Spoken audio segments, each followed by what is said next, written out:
Segunda carta de Pedro, capítulo 3, por favor. Segunda carta de Pedro, uma reflexão em cima desse hino que acabamos de ouvir. Aqui vai estar aqui no Data Show, os irmãos. Segunda carta de Pedro, capítulo número 3. Essa mensagem fala sobre a vinda de Cristo e o seu significado. O texto por si só já revela o que o Espírito Santo de Deus está revelando à igreja nesta noite. Amados, esta é agora a segunda carta que escrevo a vocês.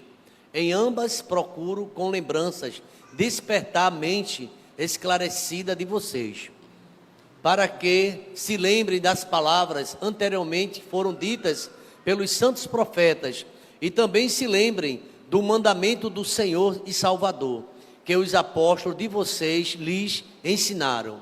Versículo 3 da igreja.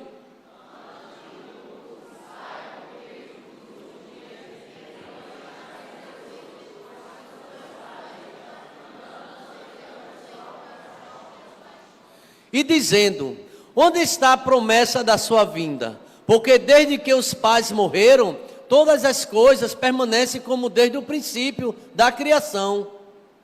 Acontece que, de propósito, esquecem que os céus existem desde muito tempo e que a terra surgiu da água e através da água pela palavra de Deus. Versículo 6 da igreja.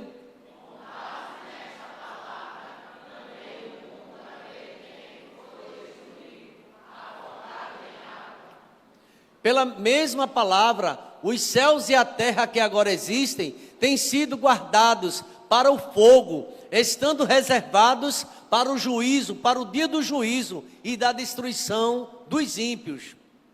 Mas há uma coisa, amados, que vocês não devem esquecer, que para o Senhor um dia é como 1000 anos, e 1000 anos são como um dia. Verso 10 da igreja.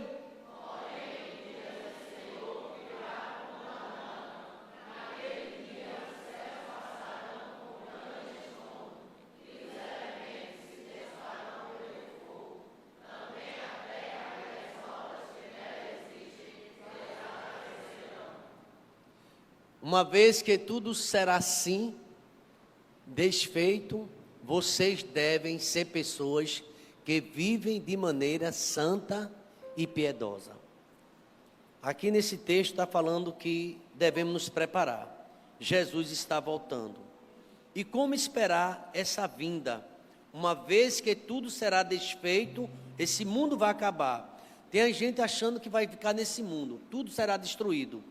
Devemos viver uma vida piedosa, esperando e apressando a vinda do dia de Deus.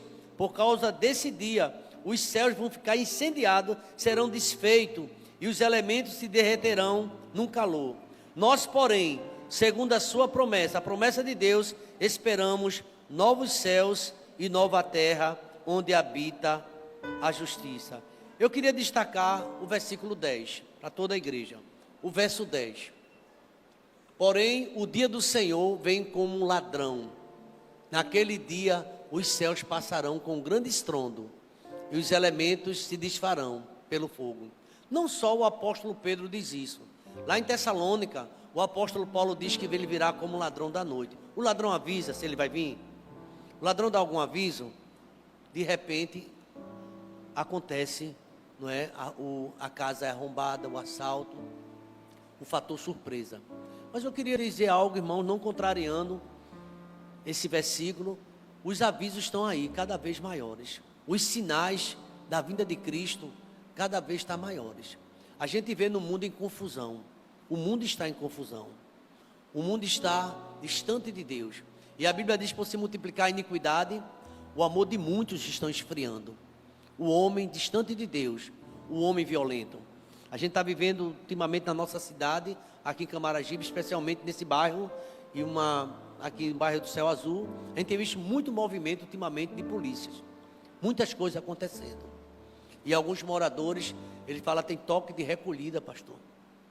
O mundo está, a Bíblia diz, jaz no maligno. Isso sinaliza que Jesus está voltando. Prepara-te, ó Israel, para encontrar o Senhor teu Deus. A mensagem dessa noite cantada tem um aviso. O aviso é que Jesus está voltando. E todos nós precisamos nos preparar para esse encontro. Jesus disse assim: não se turbe o vosso coração. Apesar de tudo que está acontecendo, ele diz assim: crê em Deus, crê também em mim, porque na casa do meu pai há muitas moradas. Porque se não fosse assim, eu não vos teria dito: eu vou preparar lugar. E quando eu preparar, voltarei para que onde esteja, esteja vós também. Jesus está voltando, igreja. Esse lugar está preparado. A pergunta é: estamos preparados? Você está preparado? Você tem escutado, eu tenho escutado. E a Bíblia diz que nós precisamos nos preparar cada dia mais. Prepara-te, ó Israel, para encontrar o Senhor teu Deus.